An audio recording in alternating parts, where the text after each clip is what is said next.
चलिए दोस्तों, आज एक नए बिजनेस आइडिया के बारे में बात करते हैं जो काफ़ी लो इन्वेस्टमेंट बिजनेस है और जिसको लघु उद्योग की कैटेगरी में रखा जाता है। आज हम बात करने वाले हैं पोल्ट्री फार्म के बारे में। पोल्ट्री फार्म कैसे सेटअप किया जाता है, सेटअप करने के बाद में पोल्ट्री फार्म को कैसे रन किया जाता है और कैसे पोल्ट्री फार्म में आप कहाँ पर सामान बेचकर आप ज़्यादा से ज़्यादा मुनाफा कमा सकते हैं। और हम ये भी बताएंगे कुछ एग्जांपल्स के थ्रू कि आप पोल्ट्री फार्म में कैसे प्रॉफिट कमा सकते हैं और किन किन बातों का ध्यान रखना पड़ेगा जिसकी वजह से आपको पोल्ट्री फार्म के बिजनेस में नुकसान ना हो। तो दोस्तों, पोल्ट्री फार्म का बिजनेस जो है वो काफ़ी अट्रैक्टिव बिजनेस है अगर आपको कुछ डूज एंड डोंट्स, मतलब क्या चीज़ करनी है और क्या चीज़ नहीं करनी है, प्रॉपर टिप्स एंड ट्रिक्स अगर आपको आती हैं तो उन टिप्स एंड ट्रिक्स को यूज़ करके आप पोल्ट्री फार्म के बिजनेस से काफ़ी अच्छा खासा मुनाफा कमा सकते हैं। दोस्तों, हम आपको अपने बारे में बता देते हैं। हम ये सब बातें कहीं से सुनी सुनाई नहीं बोल रहे हैं, हम ये बातें कहीं से पढ़कर नहीं बोल रहे हैं। हम लोग ऑलरेडी, हमारे परिवार में पोल्ट्री फार्म का बिजनेस होता है और हमारे अभी 5 पोल्ट्री फार्म डिफरेंट जगह पर चल रहे हैं पिछले 4 साल से, जिसमें हम लोगों ने सबसे पहले शुरुआत की थी एक पोल्ट्री फार्म जो हम लोगों ने 5000 का बनाया था, 5000 की कैपेसिटी का बनाया था। फिर हम लोगों ने 3 छोटे छोटे पोल्ट्री फार्म बनाए थे जो आपके 2500 की कैपेसिटी के थे। फिर हमने एक लास्ट अभी रिसेंटली एक पोल्ट्री फार्म बनाया है, अभी फिलहाल में बनाया है एक पोल्ट्री फार्म जो 7000 की कैपेसिटी का है। तो हम जो भी आपके साथ में शेयर करने वाले हैं ये वो सब लाइव डेटा है, ये वो डेटा है जिसको हम लोग ऑलरेडी एक्सपीरियंस कर चुके हैं। हम उसके थ्रू ही आपको बताएंगे कि पोल्ट्री फार्म बनाने में और चलाने में और प्रॉफिट कमाने में क्या क्या लगता है और कैसे लगता है और क्या कहाँ से कर सकते हैं आप। बाकी हम लोग ये बिजनेस जो है, जो आपको मैंने 5 फार्म बताए हैं, ये 5 फार्म हम डायरेक्ट रन नहीं करते, हम लोग ये प्रॉफिट शेयरिंग पे चलाते हैं। मतलब हम लोगों ने गाँव के किसानों के साथ टाई अप कर रखा है। ज़मीन उनकी होती है, मेहनत उनकी होती है और जो उसके ऊपर हमने फार्म लगाने का जो शुरू में फार्म बनाने का पैसा होता है वो पैसा हम लगाते हैं और उसका जो प्रॉफिट होता है उसमें हम प्रॉफिट शेयरिंग पर फिर काम करते हैं उनके साथ में। तो अगर आप भी हमारे साथ इस तरह कुछ काम करना चाहते हैं या पोल्ट्री फार्म से रिलेटेड कोई और इन्फॉर्मेशन लेना चाहते हैं, कोई और जानकारी चाहते हैं, तो आप हमें कमेंट सेक्शन के अंदर अपना कमेंट कर दीजिए। हम आपको उसके बाद आपसे कॉन्टैक्ट कर लेंगे। इस वीडियो सीरीज़ में हम लोग बात करने वाले हैं कि हमारा शेड बनाने का कितना खर्चा आता है, फिर उसके बाद जब शेड बन के तैयार हो जाता है आपका, तो आप कहाँ से चिक्स लेंगे, कहाँ से आप चिक्स लाने के बाद में कहाँ से उनका दाना लेंगे, कहाँ से उनकी दवाइयाँ लेंगे, कहाँ से उनका जो है आप बाकी फार्म को चलाने के लिए जो बाकी सामान चाहिए होता है वो आप कहाँ से लेंगे। मतलब आपको ओवरऑल फार्म चलाने के लिए कहाँ से सामान मिलता है और कितनी कॉस्ट में मिलता है और क्या क्या सामान चाहिए होता है।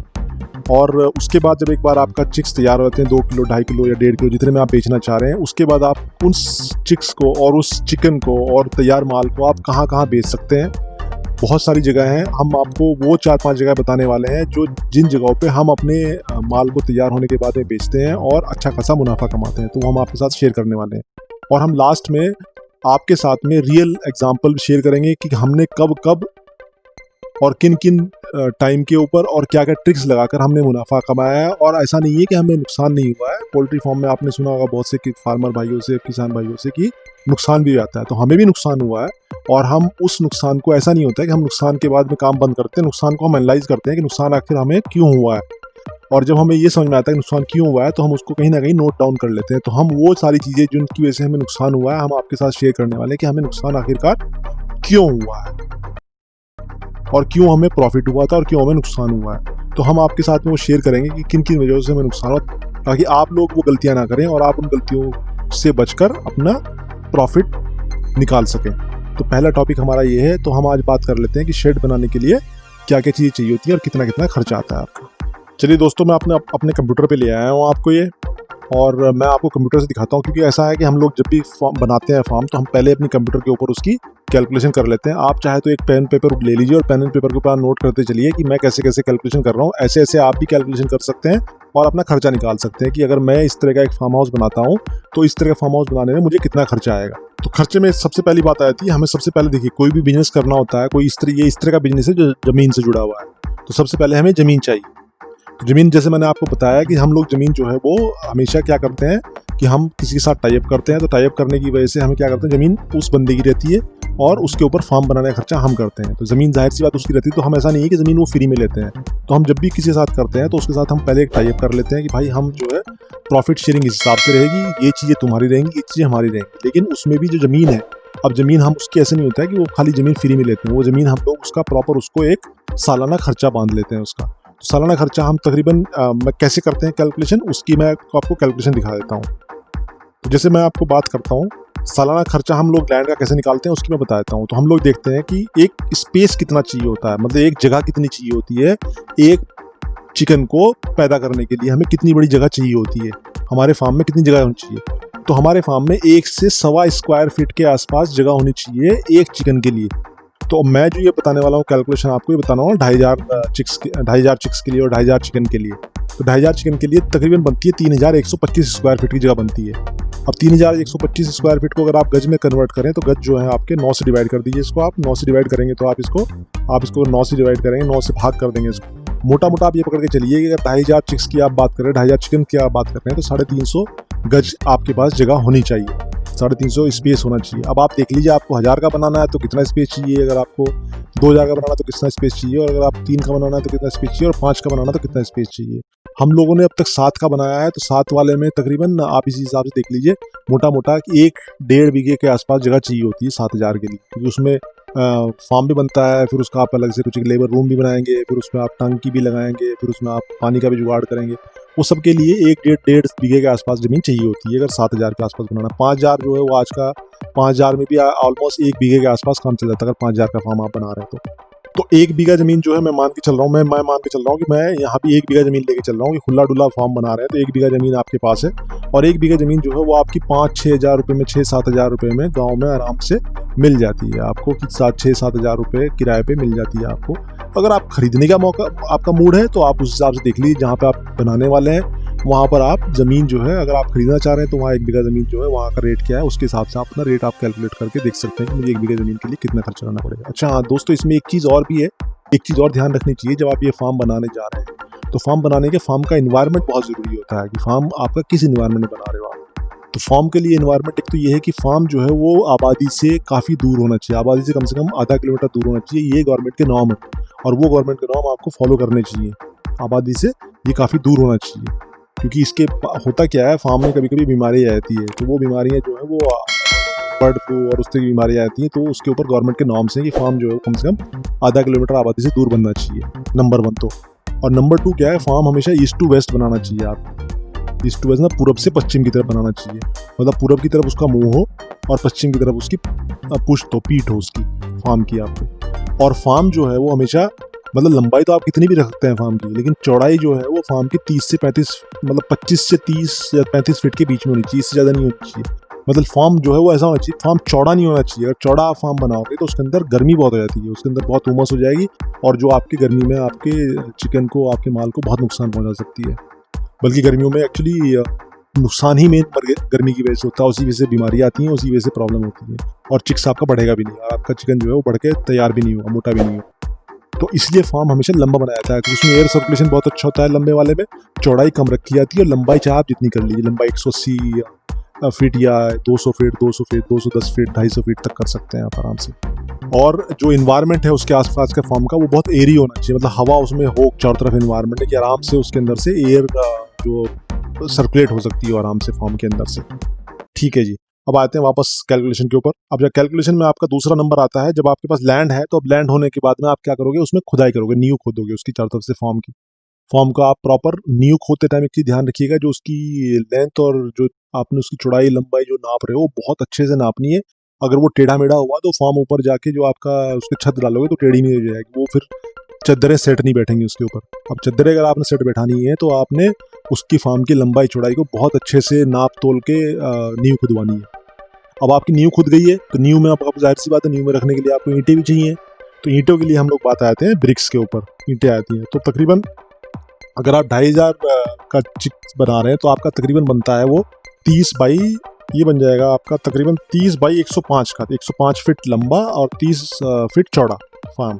तो इसमें आपकी तकरीबन 2,500 ईंटें, 2,500 से 3,000 ईंटें समझ लीजिए, 2,500 से 3,000 ईंटें लगेंगी आपकी, 2,500 से 3,000 ईंटों में आपका काम चल जाएगा। तो अगर ईंट का कॉस्ट मैं मानूँ तो इसमें ईंट आपको बहुत हाई फाई वाली अव्वल वाली ईंट नहीं लगानी है, इसमें आप नॉर्मल अद्धी पिल्ली से भी काम चला सकते हैं, तो नींव ईंट डालनी है आपको। और आपने बहुत पक्की चिनाई नहीं करवानी, आपने नॉर्मल गारे से या नॉर्मल चिनाई करानी, बस ध्यान ये रखना है कि बीच में जो चिनाई कर रहे हो आप उसमें जो छेद है वो भर दो ताकि उसमें से कोई कीड़ा मकोड़ा अंदर ना घुस सके। उनको आप जो कहते हैं ना टीप कर लेते हैं वो सीमेंट से, वो आपने अच्छे से कर देनी है। ज़्यादा करो तो अच्छे से प्लास्टर वास्टर करवा दो उसका, क्योंकि उसमें ऐसा नहीं होना चाहिए कि उसके उसमें से छेद में से कोई सांप या कल को कोई कीड़ा मकोड़ा अंदर चला जाए फार्म के अंदर, वो आपको बहुत नुकसान कर सकता है। तो उसका बहुत अच्छा ध्यान रखना है आपने। तो अब आपने वो ब्रिक्स जो है वो चारों तरफ ईंट में लगा ली हैं। अब लगाने के बाद में अब आपको फार्म ऊपर बनाने जा रहे हो आप। तो फार्म ऊपर बनाने के लिए आपको, अब फार्म ऊपर बनाने के, फार्म को ऊपर खड़ा करने के लिए बहुत सारे तरीके हैं। कुछ लोग लकड़ियाँ यूज़ करते हैं, कुछ लोग खंबे यूज़ करते हैं और कुछ लोग पाइप यूज़ करते हैं। हम लोग अपने फार्म के अंदर पाइप यूज़ करते हैं, बट आजकल एक खंभों का भी प्रचलन चल रहा है कि लोग खंबे काफ़ी यूज़ करते हैं। तो खंबे जो है आप मार्केट से भी खरीद सकते हैं या खंबे आप जो है खुद भी बना सकते हैं। तो वो आपके ऊपर है। वो आपके एक्चुअली सारा कुछ ये बजट के ऊपर होता है। अगर आपका बजट और भी कम है तो आप लकड़ियों की बल्लियों से भी काम चला सकते हैं। लकड़ी की बल्लियाँ लगा ली आपने और ऊपर छत की जगह हम लोग एब्सट्रस की सीमेंट की चद्दरें यूज़ करते हैं, एब्सट्रस वाली चद्दरें यूज़ करते हैं। लेकिन कुछ लोग क्या है कि वो उसमें छप्पर का भी बना लेते हैं। तो वो कर सकते हो आप, मतलब जैसा आपका बजट है और जिस तरह का आप फार्म चाहते हो कि लंबा टिकाऊ फार्म चाहिए आपको सालों साल चलने वाला, तो जाहिर सी बात है फिर आप लोहे के पाइप यूज़ कीजिए और या फिर खंबे यूज़ कीजिए। खंभों में और लोहे के पाइप में कोई ज़्यादा फर्क नहीं पड़ता है, कॉस्ट एक जैसी आती है। लेकिन अगर आप लकड़ी की बल्लियाँ यूज़ करते हो तो कॉस्ट काफ़ी कम हो जाती है आपकी। तो वो आपके ऊपर डिपेंड करता है कि आप उसमें लकड़ी के खंबे यूज़ करना मतलब लकड़ी के बल्ली यूज़ करना चाह रहे हैं, खंबे यूज़ करना चाह रहे हैं कि लोहे के पाइप यूज़ करना है। लोहे के पाइप के लिए भी मैं ये आपको कभी नहीं कहूँगा कि लोहे का पाइप आप मार्केट से नया खरीदने चले जाएँ। लोहे के पाइप आप कबाड़ी से बात कर लीजिए और आपको कबाड़ी के पास में लोहे का बहुत पाइप मिल जाता है, पुराना पाइप जो हैंडपम्प से या नलकों से फाड़ के निकला होता है। तो उसमें बहुत पाइप उनके पास पड़ा हुआ होता है। उस पुराने पाइप को उसमें कुछ ऐसा हो सकता है कि कुछ पीस अच्छा होगा, कुछ पीस का ख़राब होगा, तो वो कटिंग फटिंग करके आप उसको सेट करके उसके ऊपर अच्छे से रंग रोगन करके आप उसको भी यूज़ कर सकते हैं और वो भी सालों साल चलता है। हम लोग जनरली उस तरह का ही पाइप लेते हैं। हम लोग कभी भी नए पाइप पे नहीं जाते हैं। नया पाइप काफ़ी महंगा पड़ता है। हम लोग जो है वो कबाड़ी वाला जो पाइप होता है, कबाड़ी से बात कर लेते हैं, उसको बोल के रखते हैं कि भाई हम लोग अगला फार्म बनाने वाले हैं, तो वो 2-4 महीने पहले बोल ताकि वो उसके इकट्ठा करना शुरू कर देता है और बाय द टाइम हम लोग जब उसके पास पहुँचते हैं तो वो फार्म उसके पास तैयार रहता है। ठीक है साहब। तो अगर मैं जो है उसके बाद पाइप पे आता हूँ तो पाइप की कैलकुलेशन कैसे करनी, पाइप की कैलकुलेशन थोड़ी सी समझनी पड़ेगी आपको कि पाइप की कैलकुलेशन कैसे करनी। अब पाइप की कैलकुलेशन आप समझ लीजिए कि हमारा जो फार्म है वो हम फार्म बना रहे हैं 2500 के लिए। तो मैंने बताया कि 2500 के लिए आपको 30 फीट चौड़ा और 105-107 फीट लंबा बनाना पड़ेगा। तकरीबन उसमें अगर दोनों को हम देखें, इन दोनों को गुणा कर लें 105 और 130 फीट को, तो हमारा 3150 स्क्वायर फीट के आसपास आया था। और मैंने आपको बताया था भी ऊपर कि हमें तकरीबन चाहिए 2500 के लिए हमें तकरीबन 3125 स्क्वायर फीट की जगह चाहिए होती है। तो हमें 3150 मतलब ये बिल्कुल सही बैठ रहा है हमारा कि 105 फीट लंबा फार्म हो और 30 फुट चौड़ा फार्म हो जाए। अब कैलकुलेशन कैसे करनी है? इसकी कैलकुलेशन ऐसे करनी है कि जब खंबे खड़े करने हैं आपने, तो खंबे देखिए आपके जो है एक तो किनारों पे खड़े हो जाएंगे खंबे, फिर उसके बीच में खंबों के बीच में एक आपको मिडिल की रो बनानी पड़ेगी, एक बीचों बीच बनानी। एक तो मतलब एकदम बिल्कुल किनारों पे खड़े हो गए, एक बीचों बीच खड़ा होगा खंबा, ठीक है जी। और उसके दोनों तरफ बीच के और बिल्कुल आखिर वाले के बीच में एक लाइन बनानी पड़ेगी आपको। तो इसका मतलब एक आपको बनाने पड़ेंगे 5 लाइन खंबों की बनानी पड़ेगी टोटल मिला के। अब वो 5 लाइन जो है जाहिर सी बात है जो फार्म हाउस बनता है वो आपका टेपर बनता है, मतलब ढलान वाला बनता है। वो आपका वो सीधे सीधे फ्लैट नहीं बनता है। वो सीधे सीधे फ्लैट में तो उसमें बहुत दिक्कत रहती है, तो आपको टेपर बनाना पड़ता है। तो टेपर बनाने के लिए आपको क्या होगा कि खंबे जो हैं वो साइड में हम लोग रखते हैं हमेशा 9.5 फीट के, और जो मिडिल वाला खंबा होता है वो 9.5 फीट का रखते हैं, और जो एकदम सेंटर वाला खंबे होते हैं, सेंटर वाले खंबे वो हम रखते हैं 10.5 फीट वाले। इससे क्या होता है जब 10.5, 9.5 और 9 तो आपका टेपर बन जाता है। और फिर हम लोग क्या करते हैं कि जो उन चादरों को, जो चादर रखनी है उसके ऊपर, उन चादरों को रखने के लिए भी नीचे तो हम लोग क्या करते हैं 2.5 इंच वाला पाइप यूज़ करते हैं, मोटा पाइप जो नीचे खंबे खड़े हुए हैं, और जो उनके ऊपर पड़े हुए खंबे डालते हैं, खड़ों के ऊपर जो पड़े हुए खंबे डालते हैं, पड़े हुए पाइप जो डालते हैं हम लोग उनके ऊपर, वो पड़े हुए पाइप जो है हम लोग चाहे तो कुछ लोग लकड़ी भी यूज़ करते हैं, बट हम लोग अपने फार्म में पाइप यूज़ करते हैं पड़ा हुआ। तो वो जो पाइप जो हम डालते हैं वो पाइप जो है हम लोग वो लेते हैं 1.25 इंच वाला, वो हम 2.5 इंच वाला नहीं लेते, वो आधा लेते हैं, 1.25 इंच वाला पाइप लेते हैं। तो हम नीचे खड़े हुए पाइप जो है 2.5 इंच के हैं, ऊपर जो पाइप डाल रहे हैं वो 1.25 इंच का पाइप होता है। तो इसके हिसाब से अगर देखो तो आप जो साइड में खड़े हुए हैं आपके, ये साइड वाले दोनों, मिडिल वाले दोनों और सेंटर वाला, ये तो 2.5 इंच का पाइप हो गया, और ये लॉन्ग पाइप जो मैं लिख रखा है यहाँ पे ये 1.25 इंची वाला पाइप हो गया। तो इसके हिसाब से अगर आप देखो तो ये साइज जो है ये जाहिर सी बात है 9 फीट के, हम 9 फीट ले रहे हैं तो 9 फीट के हो गए, 2 9.5 फीट के हो गए और एक 10.5 फीट का हो जाएगा सेंटर वाली लाइन। अब इसमें निकालना कैसे कि 9 फीट के कितने चाहिए और हमें जो है वो 9.5 वाले कितने चाहिए और 10.5 वाले कितने चाहिए। तो निकालने के लिए हम क्या करते हैं, हमने एक इसकी वो बनाई तरीका की, तरीका ये है आपका कि आप जो 105 फीट लंबा फॉर्म बैठ रहा है आपका, ठीक है जी, और हम खंभों के बीच में डिस्टेंस रखते हैं 8 फीट की, 2 खंभों के बीच में 8 फीट की डिस्टेंस रख लिया हमने। तो उसके हिसाब से अगर 8 फीट की डिस्टेंस आप करते हैं तो 105 को भाग 8 से भाग कर दीजिए, और एक खंभा हम एक्स्ट्रा ले लेते हैं उसमें, कि हमारा हो सकता है कोई आगे पीछे कुछ करना पड़ जाए, तो एक खंभा हम एक्स्ट्रा लेके चलते हैं अपने एस्टीमेट में। तो हमारे 14 खंभे तो आ गए 9 फीट वाले, और इसी तरीके से 9 खंभे आ गए हमारे 9.5 फीट वाले, और ये सेंटर के खंभे आ गए 10.5 फीट वाले, क्योंकि हम वहाँ जो है जो कॉर्नर वाले हैं, कॉर्नर में भार सबसे ज़्यादा रहता है फार्म का, तो कॉर्नर के वाले को तो हमने डिस्टेंस करी बीच में दूरी करी, उनकी डिस्टेंस जो करी वो तो करी 8 फीट की, और जो उसके बीच वाले हैं और जो सेंटर वाला है उसमें हमने डिस्टेंस करी 13 फीट की बीच में, क्योंकि वहाँ भार कम रहता है। तो इस वजह से हमने जो वहाँ पर डिस्टेंस कम कर दी और बीच वालों में डिस्टेंस बढ़ा दी। तो इसकी वजह से जो कॉर्नर के जो आए हमारे वो आए 28 पाइप, और जो हमारे बीच के पाइप आए हैं वो आए हैं 18 पाइप, और सेंटर के पाइप आए हैं 9 पाइप। तो इसका मतलब 9 फीट के तो हमें 28 पाइप चाहिए, 9.5 फीट के जो है 18 पाइप चाहिए, और 10.5 फीट के 9 पाइप चाहिए। और जो हमारे 1.25 इंची वाले पाइप हैं वो 1.25 इंची वाले पाइप हमें कितने चाहिए, वो 105 फीट की लेंथ बैठ रही है। तो 105 फीट की लेंथ तो वो हो गई, एक तो हमें वो 3 जगह चाहिए होंगे, एक तो सेंटर वाले के ऊपर चाहिए, एक हमें बीच में चाहिए, एक हर मतलब 1 2 3 तकरीबन 3 रो बैठेंगी उसकी, 3 रो आपकी बैठेंगी पाइप की सेंटर वालों को, उन सबको मिला के। तो ये मान के चलो कि आप ये इनकी 5 रो बैठेंगी, 1 2 3 4 5 रो बैठेंगी। एक तो सेंटर साइड वालों पे आ गई, एक मिडिल वालों पे आ गई, और एक सेंटर वालों के ऊपर आ गई। तो 5 रो तो वो बैठ गई। उसके बाद आप हर उसके बीच में भी डालोगे, चादरों के बीच में भी डालोगे, वो अलग से चाहिए आपको। तो पूरा जाल बनाना पड़ेगा इसको आपको ऊपर वाले पाइप का। तो वो हम उनसे उसकी कैलकुलेशन हमने कैसे करी है, उसी कैलकुलेशन हमने करी। 2.5 इंच वाले जो है, 2.5 इंच वाले तो ये हो गए हमारे, ये तो 2.5 इंच वाले हो गए, इनको गुना कर लिया 9 को और 14 को गुना कर लिया, और ये 9 को 14 को इनको गुना करके निकाल लिया हमने। तो ये तो हो गया हमारे 2.5 इंच वाले पाइप। तो ये 522 फीट तो आ गया हमारा 2.5 इंच वाला पाइप, और 525 आ गया हमारा 1.25 इंची वाला पाइप। और हमने ये 150 ले रखा है, 150 ले रखा है एक्स्ट्रा, जब हम उसमें नालियों के बीच में डालेंगे, जो मतलब जो आपके वो डाल रहे हो आप चदरे डालोगे, चदरों के बीच में भी आप पाइप डालोगे, चदरों के पड़े हुए पाइप डालोगे चदरों के बीच में, तो वो चदरों के बीच में डलेगा एक पाइप। एक तो आप जो है वो डालोगे पूरा लंबाई में डालोगे, एक चौड़ाई में डालोगे पाइप आप, उस चौड़ाई में वो हम 150 फुट 1.25 इंच का पाइप वो ले रहे हैं। तो टोटल एक्चुअली ये सारी कैलकुलेशन करने के बाद में, अगर ये आपको कैलकुलेशन समझ में आ गई है, नहीं आई तो आप एक बार दोबारा देख लीजिएगा इसको, तो आपको ये आहिस्ता आहिस्ता आप थोड़ा करके देखेंगे तो समझ में आ जाएगी। बाकी मैंने जो कैलकुलेशन कर रखी है ना, जो ये यहाँ जो मैंने इसके हिसाब जोड़ घटाव कराया, ये जोड़ घटाव मैंने यहाँ से मैं इसको नीचे इस वाली जो जहाँ मैंने कर रखा है एक्सेल शीट को, मैंने ये अपलोड कर दिया। आप नीचे जाकर डाउनलोड कर सकते हो, इसके डिस्क्रिप्शन में जाके आप इसको डाउनलोड भी कर सकते हो। जब इसके डिस्क्रिप्शन और वहाँ पर जाकर आप अपनी कैलकुलेशन को आगे पीछे कर सकते हो, ये कैलकुलेशन समझ भी सकते हो। तो मेरा तकरीबन खर्चा जो है, मैं इसको 57 रुपये के हिसाब से मान रहा हूँ। आज का रेट जो है लोहे का अगर देखा जाए तो 55 से 57 रुपये, तो मैं थोड़ा हायर साइड में ले रहा हूँ, थोड़ा ऊपर की साइड में ले रहा हूँ। तो 57 रुपये फिट के हिसाब से मैं इसको लोहे को मान के चल रहा हूँ। तो 57 रुपये के हिसाब से मेरा तकरीबन 70,000 रुपये के आसपास का पाइप आ रहा है। तो ये मेरी पाइप की कॉस्ट आ गई 70,000 रुपये के आसपास। अब बारी आती है सीमेंट की चदरों की। तो सीमेंट की जो चदरें हैं उनका भी देख लेते हैं एक बार, सीमेंट की चदरों को कैसे करना है। सीमेंट की चदरें हम क्या करते हैं, देखिए मैं 110 फीट मान के चल रहा हूँ, क्योंकि ऐसा है ना 105 फीट तो लंबाई होगी आपकी, और फिर आप साइडों में भी निकालोगे थोड़ा थोड़ा उसको, तो तकरीबन लंबाई जो होगा 110 फीट मान लो चादर की। और चादर जो आती हैं आपकी 2 तरह की आती हैं, 8 फीट की आती हैं और 10 फीट की आती हैं। तो एक लाइन जो बिल्कुल किनारे पे होगी, किनारे वाली लाइन तो बनेगी 8 फीट की, और जो बीच वाली लाइन है वो बनेगी 10 फीट की चादरों की। और उसमें होता क्या है कि जो चादरें हैं वो बनी तो 30 फीट की हैं, लेकिन आप देखो ना 2 लाइन आप डालोगे, 2 लाइन डालोगे 8 फीट की, 2 लाइन डालोगे 10 फीट की, तो 10 10 10 20 और 8 8 16, तो 36 फीट बैठ गई। और वो 30 फीट में 36 फीट कैसे हो रहा है, वो 36 फीट ऐसे हो रहा है कि एक चादर एक दूसरे के ऊपर चढ़ेंगी, तो चादर एक दूसरे के ऊपर चढ़ेंगी प्लस बाहर की तरफ भी निकलेगी थोड़ी सी चादर।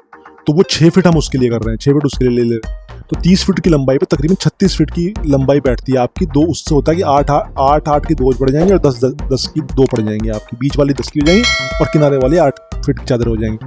तो उससे क्या हो गया, 8 फीट और 8 फीट 16 और 10 10 20, तो आपकी 36 फीट हो गई चौड़ाई। और लंबाई की अगर हम बात करें, लंबाई में तो चादर जो होती है वो लंबाई पड़ेगी, वो 3 फीट लंबी चादर होती है, और उसमें नालियाँ एक दूसरे के ऊपर चढ़ती हैं, तो हमें वो भी ध्यान रखना है कि नाली भी एक दूसरे के ऊपर चढ़ेंगी। तो उस हिसाब से हम लोगों ने इसको 110 फीट की चादर 110 फीट मान ली इसकी लंबाई। तो 110 फीट तो लंबाई हो गई और 30 फीट ये चौड़ाई हो गई। तो 8 फीट की चादरें जो हैं वो तकरीबन हमारी कैलकुलेशन करके आ रही हैं भाई, कि हम इसको क्या करते हैं, 3 फीट चौड़ी है तो ये आपका आ गया 110 को 3 से भाग कर लिया और 2 से गुणा कर दिया। 73 चादर तो बैठ गई आपकी 8 फीट की, और 73 चादरें बैठ गई 10 फीट की। तो हमारा तकरीबन ये बैठ गया 1760 फीट, तो 8 फीट कि 400 बैठ गया और 2200 बैठ गया हमारा 10 फीट के हिसाब से। तो टोटल जो हमारी चद्दरों की आ गई वो आ गई तकरीबन 3960 स्क्वायर फीट। और पर स्क्वायर फीट चद्दर का रेट आजकल ऐसा पड़ता है 18-19 रुपये, मतलब तकरीबन ये मान के चलो एक चद्दर 500 रुपये के आसपास ही पड़ती है। तो पर स्क्वायर रेट जो मैंने अभी रिसेंटली अभी हाल फिलहाल में लिया था मैंने कुछ दिनों पहले, 2-4-6 महीने पहले जब नया फार्म बना रहे थे, तो उस टाइम हमें ऐसा मिला था 18-19 रुपये का रेट, 18-19 रुपये स्क्वायर फीट का रेट। तो उसके हिसाब से टोटल कॉस्ट जो आ रही है 75,000 रुपये के आसपास की आ जा रही है। अब चद्दर आ गई, चद्दर में आप हुक भी लगाओगे, वॉशर भी लगाओगे और चद्दर में आप जो है बोल्ट भी लगाओगे, वो कसना है ना चादर को पाइप के साथ, तो वो तकरीबन 25,000 रुपये के आसपास का वो खर्चा बैठ जाता है। तो 1 लाख रुपये मान के चलिए मोटा मोटा आप 1 लाख रुपये के हेर फेर में आपका चादरों का खर्चा आ जाएगा। तो हमने चादरों का खर्चा लगा लिया 1 लाख रुपये के आसपास। अब आ गया आपका नींव बन गई, पाइप खड़े हो गए, चद्दर लगा लिया आपने, तो आपका फ्रेम तो तैयार हो गया। अब फ्रेम होने के बाद में जो वो अभी तो क्या है कि चारों तरफ से बंद तो हुआ नहीं है ये, लेकिन हम इसको दीवारों से बंद तो करना नहीं है, हमें ऐसा रखना है कि हमारी जो है हवा भी आर पार होती रहे। तो उसके लिए एक मुर्गा जाली आती है, तो हम लोग वो मुर्गा जाली लगाते हैं इसके अंदर। वो मुर्गा जाली क्या होती है, वो इतनी बारीक होती है कि उसके अंदर से कीड़ा मकोड़ा भी ना निकल जाए और लेकिन उसमें एयर भी पूरी अच्छे से पास होती रहे। तो मुर्गा जाली प्रेफर करता हूँ। लोग कुछ आजकल वो स्क्वायर वाली जाली लगाते हैं जिसमें छेद काफ़ी बड़ा होता है, तो वो उसमें थोड़ा सा दिक्कत रहती है, वो अगर कभी फार्म में आ जाए तो फिर दिक्कत हो जाती है। तो उसको बचने का तरीका यही है कि आप उसमें मुर्गा जाली इस्तेमाल करें, जिसमें ना वो क्या होता है बहुत छेद बहुत छोटे होते हैं और उसमें हवा आराम से पास हो जाती है। तो एक तो मुर्गा जाली लगेगी पूरे फार्म की चारों तरफ, और फिर उसके बाद एक पाल लगेगा चारों तरफ उसमें। तो 8 फीट वाली तो मुर्गा जाली लगेगी आपकी और पाल लगेगा। तो वो जो मुर्गा जाली है वो तकरीबन बैठ जाएगी आपकी भाई 110 प्लस 30 तो मतलब तकरीबन मान के चलो आपकी 280 फीट लंबाई बैठ जाएगी उसकी, और 8 फीट होगी उसकी ऊंचाई। तो उसके हिसाब से अगर देखो तो 22,000 रुपये के आसपास की तो मुर्गा जाली आएगी आपकी। और पाल का जो है वो खर्चा आता है तकरीबन ऐसा जाएगा 6-7 हज़ार रुपये का पाल आ जाएगा आपका पूरे उसके लिए। तो तकरीबन ये मान के चलो इसका 22,000 ये हो गया, 6,000 28,000 30,000 रुपये के हेर फेर में आपका पूरा कवर भी बन जाएगा इसका चारों तरफ का फार्म का आपके। उसमें एक आप दरवाजा भी लगाओगे, तो दरवाजा भी मान के चलो आप एक लोहे का दरवाजा लगाओगे आप जो एंट्री के लिए, वो बीच में लगाओगे आप फ्रेम बनवा के, तो वो तकरीबन दरवाजा मान के चलो आप 10-15 हज़ार रुपये दरवाजा लग जाएगा आपका। तो मोटा मोटा खर्चा मान के चलो कवर करने के लिए 30,000 रुपये के आसपास का खर्चा बन जाएगा आपका। तो अब आपका फार्म तैयार हो गया, चारों तरफ से कवर भी हो गया है। अब आप उसके अंदर बाकी इंस्ट्रूमेंट फिट करना शुरू करते हो। बाकी इंस्ट्रूमेंट जो आते हैं वो होते हैं फीडर और ड्रिंकर, जिससे मुर्गा दाना खाएगा और जिससे मुर्गा पानी पिएगा। तो वो फीडर और ड्रिंकर जो है वो कई सारी कंपनी है जो फीडर और ड्रिंकर देती हैं आपको। तो जो फीडर ड्रिंकर देता है वही लगाने भी आता है। तो वो आपसे वो लमसम बात करेंगे हमेशा, वो बताएंगे आपकी फीडर और ड्रिंकर जो है वो इतने पैसे के पड़ेंगे। तो बात आ जाती है फीडर और ड्रिंकर की। तो फीडर ड्रिंकर जो है वो आपके कैसे होते हैं, दो तीन तरह की चीजें चाहिए होती है आपको फीडर ड्रिंकर के। फीडर में एक तो आपको बड़े फीडर चाहिए होते हैं और एक स्मॉल फीडर चाहिए होते हैं। स्मॉल फीडर होते हैं जब चिक्स छोटे आते हैं ना, बच्चे छोटे छोटे होते हैं, तो उनका वो बड़े फीडर से नहीं खा सकते हैं, और ऊंचा होता है बड़ा फीडर और चौड़ा होता है, उससे नहीं खा पाएंगे, तो उनके लिए छोटे चाहिए होते हैं। और वो 10-15 दिन में जब वो बड़ा हो जाता है बच्चा, तो फिर हम वो छोटे फीडर हटा देते हैं और बड़े फीडर लगा देते हैं। और ड्रिंकर चाहिए होते हैं, ड्रिंकर होते हैं पानी पीने के लिए। तो बड़े फीडर जो है उनकी कैलकुलेशन कैसे करोगे आप, उनकी कैलकुलेशन करोगे लंबाई में जो आप लगा रहे हो फीडर, तो आपको फीडर की लगानी पड़ेगी 3 लाइन। एक लाइन तो बीच में लगाओगे, बीचों बीच, एक राइट में एक लेफ्ट में, 3 लाइन लगानी पड़ेंगी आपको ड्रिंकर की, और 3 लाइन लगानी पड़ेंगी आपको फीडर की। तो जो आप फीडर की लाइन लगा रहे हो, तो फीडर की लाइन आप ये मान के चलो 110 फीट लंबा बैठ रहा है आपका फार्म। तो 110 फीट लंबे फार्म में आपने क्या करना है, उसको 110 × 3 कर लो, तो आपका 330 फीट लंबा फार्म बैठ की जो कवर करनी है आपने। और हर 5 फीट पे एक फीडर लगाया जाता है। तो आप अंदाजा कर लो हर 5 फीट पे एक फीडर लगा रहे हो, तो उस हिसाब से अपनी कैलकुलेशन कर लो। मैं 2,500 के हिसाब से 110 फीट लंबे फार्म के हिसाब से 66 फीडर चाहिए होंगे हमें बड़े, और जो जितने बड़े चाहिए होते हैं उसके आधे चाहिए होते हैं आपके छोटे, क्योंकि जब तक वो बच्चा छोटा रहता है तो हम उसको पूरा फार्म नहीं खोलते हैं, आधे फार्म तक खोल के छोड़ा हुआ होता है हमने। पहले एक कोने में छोड़ते हैं, फिर आहिस्ता आहिस्ता उसको हम बड़ा आधे तक खोलते हैं, और फिर जब वो देखते हैं यहाँ बच्चा इतना बड़ा हो गया तो फिर पूरा खोल लेते हैं फार्म उसका। तो इसलिए हम लोग जो छोटे फीडर हैं वो आधे रखते हैं। तो छोटे फीडर जो है वो आपके आप रखोगे 33 के आसपास छोटे फीडर आ गए। और ड्रिंकर जो है वो आपके जितने में ड्रिंकर की कैलकुलेशन जैसे फीडर की होती है ड्रिंकर की कैलकुलेशन होती है। तो ड्रिंकर की कैलकुलेशन आपकी हो गई तकरीबन वही 66 ड्रिंकर आ रहे हैं, 66 फीडर आए थे बड़े आपके, 66 ड्रिंकर आ। तो तकरीबन इसकी ये जो अंदाजन है, ये अंदाजा तकरीबन 50,000 के आसपास कॉस्ट आ जाती है। तो 50,000 की कॉस्ट इसकी आ गई। तो साहब ये तो हो गया मोटा मोटा आपका फार्म तैयार हो गया इससे। तो अब फार्म चलाने के लिए क्या होगा, आपको एक इन्वर्टर भी चाहिए कि बिजली अगर भाग जाए तो आपको इन्वर्टर चाहिए। ध्यान रखना कि इसमें ये बहुत जरूरी होता है कि आप बिजली का इंतजाम रखें, नहीं तो अगर बिजली का इंतजाम नहीं होगा और रात को लाइट भाग जाएगी और अंधेरा हो जाएगा तो ये आपके मुर्गे जितने भी हैं परेशान हो जाएंगे, बहुत ज्यादा शोर मचाएंगे और डर बैठ जाएगा उनके अंदर, और डर बैठने से हमेशा मोर्टेलिटी होने का खतरा रहता है। तो आपने बिजली का ऐसा इंतजाम रखना है कि अगर लाइट भागती है तो बिजली का इंतजाम ऐसा करना है कि आपने बिजली जलती रहे, बिजली नहीं बंद होनी चाहिए, बिजली जरूर जलती रहनी चाहिए फार्म के अंदर, चाहे 1 या 2 बल्ब भी जले, लेकिन बिजली दिखती रहनी चाहिए उनको मुर्गों, नहीं तो वो परेशान हो जाते हैं। फिर उसके बाद पानी पीने का इंतजाम आपने करना, तो अपना एक सबमर्सिबल लगवा लीजिए आप वहाँ पे। अगर पानी पीने का आपका कोई और इंतजाम है आपके पास तो बहुत बढ़िया है, अगर पास में कोई ट्यूबवेल है या कुछ है तो बहुत बढ़िया है, अगर नहीं है तो फिर आपको सबमर्सिबल लगाना पड़ेगा। तो सबमर्सिबल का खर्चा अगर आप बचाना चाहते हो तो कहीं इस जगह लगाइए जहाँ पास में ट्यूबवेल हो और उसका इंतजाम कर लीजिए। पानी आप एक बार अपनी टंकी में ऊपर चढ़वा लीजिए और उसके बाद उसको दिन भर इस्तेमाल करते रहिए। अच्छा, पानी में भी ध्यान रखना है, जब आप पानी ऊपर चढ़ा रहे हैं तो ऐसी जगह रखें, पानी की जो टंकी है वो इस जगह रखें कि जब पानी जो है वो गर्म ना हो। ऐसा ना हो पता लगा गर्मियों में वो इतना गर्म हो गया कि वो नीचे जब वो चल रहा है तो पानी गर्म आ रहा है, वो मुर्गे पिएंगे नहीं गर्म पानी को फिर, और उनको डिहाइड्रेशन हो जाएगी। तो पानी को जो है ऐसा रखो कि वो बहुत ज़्यादा गर्म भी ना हो और बहुत ज़्यादा ठंडा भी ना हो। बहुत ज़्यादा ठंडा भी नहीं होना चाहिए, सर्दियों में बहुत ज़्यादा ठंडा हो, तो वो आपको ऐसी जगह रखना पड़ेगा अपना टैंक, ऐसा कुछ सेट कर रखना पड़ेगा कि वो बहुत ज़्यादा गर्म भी ना हो, बहुत ज़्यादा ठंडा भी ना हो। तो अगर आपके पास कोई ट्यूबवेल है पास में तो आप पानी का इंतजाम अगर वहाँ से कर लिया आपने तो आपको फिर उसके बाद समरसिबल की जरूरत नहीं है, नहीं तो आपको समरसिबल की जरूरत पड़ने वाली है। फिर उसके बाद ओवरहेड टैंक, मैं एक ओवरहेड टैंक मान के चल रहा हूँ 4-4.5 हज़ार रुपये के आसपास आ जाएगा आपका ओवरहेड टैंक। फिर आपने मैंने ये सीमेंट बदरपुर और सैंड, जो सीमेंट बदरपुर और रेत ये सब मंगवाना पड़ेगा आपको, कि जो जितनी ईंटें लगा रहे हो आप, ईंटों में करना पड़ेगा, ईंटों की चिनाई करनी पड़ेगी, पाइप लगाने के लिए करना पड़ेगा, वो सब के लिए मैंने इसमें लगाया हुआ है 25,000 का खर्चा। बाकी उसके अलावा इलेक्ट्रिसिटी आप जब लगा रहे हो तो जाहिर सी बात है आपको क्या करना पड़ेगा, एक बहुत ज़रूरी है कि आपके फार्म के अंदर हवा का सर्कुलेशन बहुत अच्छे से बना रहे, तो उसके लिए आपको पंखे जरूर लगाने चाहिए, पंखे जरूर लगाएं, और हो सके तो पंखे बहुत अच्छी क्वालिटी के लगाएं और छत पे लगाएं या फिर फर्राटा लगाएं। मेरे हिसाब से वैसे फर्राटा लगाना ज़्यादा अच्छा रहता है, कि फर्राटा ज़्यादा अच्छा एयर सर्कुलेट करता है, छत वाला पंखा इतना कामयाब नहीं रहता हमारे एक्सपीरियंस के हिसाब से। उसके अलावा आप बहुत सारे उसमें स्विच वगैरह लगाओगे और फिर बल्ब वगैरह लगाओगे उसमें, तो वो सब खर्चा वर्चा मिला के 25,000 रुपये के आसपास का खर्चा मैं मान के चल रहा हूँ कि वो 25,000 रुपये खर्चा वो हो जाएगा। तो तकरीबन आपका 3,64,885 रुपये, मतलब तकरीबन मोटा मोटा मान के लिए कि 3.5 लाख रुपए में आपका पूरा एकदम रनिंग कंडीशन में शेड बन के तैयार हो जाएगा, जिसमें आप 2,500 रुपये डाल के, जिस दिन आप 3,500 रुपये खर्च करके ये फार्म बन के खड़ा हो जाएगा, चिक्स मंगाइए और उसके अंदर डालिए और फार्म को रन करिए। अब दोस्तों ये वीडियो काफ़ी लंबी हो जा रही है, तो इसलिए मैं क्या करता हूँ कि मैं बाकी जो टॉपिक मैंने बताए थे आपको कि कैसे इसको रन करते हैं, रन करने की कितनी कॉस्ट लगती है, रन करने में क्या क्या करते हैं, कहाँ से आपको फीड मिलेगा, कहाँ से आपको चिक्स मिलेंगे, कहाँ से आपको जो है बाकी चीज़ें मिलेंगी और कहाँ से आपको भट्टी मिलेगी, वो सब चीज़ें मैं आपके एक नेक्स्ट वीडियो में कवर करूँगा, जिसमें आपका ये भी बताऊँगा प्लस ये भी बताऊँगा कि आप कहाँ पे तैयार होने के बाद माल को बेचना है और उसको माल को बेच के कितने तरीके हैं ज़्यादा से ज़्यादा प्रॉफिट कमाने के, और फिर उसके बाद क्या करना चाहिए और क्या नहीं करना चाहिए। अपने एक्सपीरियंस के हिसाब से बताएंगे आपको कि कब आपको नुकसान हो सकता है, कब आपको फ़ायदा हो सकता है। अगर आप ये चीज़ करेंगे तो आपको फ़ायदा होगा, ये चीज़ अगर आप करोगे तो नुकसान हो सकता है आपको, आपके फार्म में जो है माल बिकने पे आपका प्रॉफिट न मिले, आपको उसका लॉस ही हो जाए आपको। तो वो मैं अगली वीडियो में कवर करूँगा, तो उसके अगली वीडियो का डिस्क्रिप्शन में मैंने लिंक दे दिया है, वहाँ से आप जाकर अगली वीडियो देख लीजिएगा। और अगर आपने मेरा चैनल अब तक सब्सक्राइब नहीं किया तो मेरा चैनल सब्सक्राइब कर लीजिए, और एक उसमें जो घंटी का बटन आ रहा है वो घंटी का बटन भी दबा दीजिए, ताकि मेरी जब वीडियो मैं अगली डालूँ तो वो आपको मोबाइल फ़ोन पे आपको ऊपर ही दिख जाए, ताकि आप जाके उस वीडियो को भी देख सकें। ठीक है दोस्तों, धन्यवाद।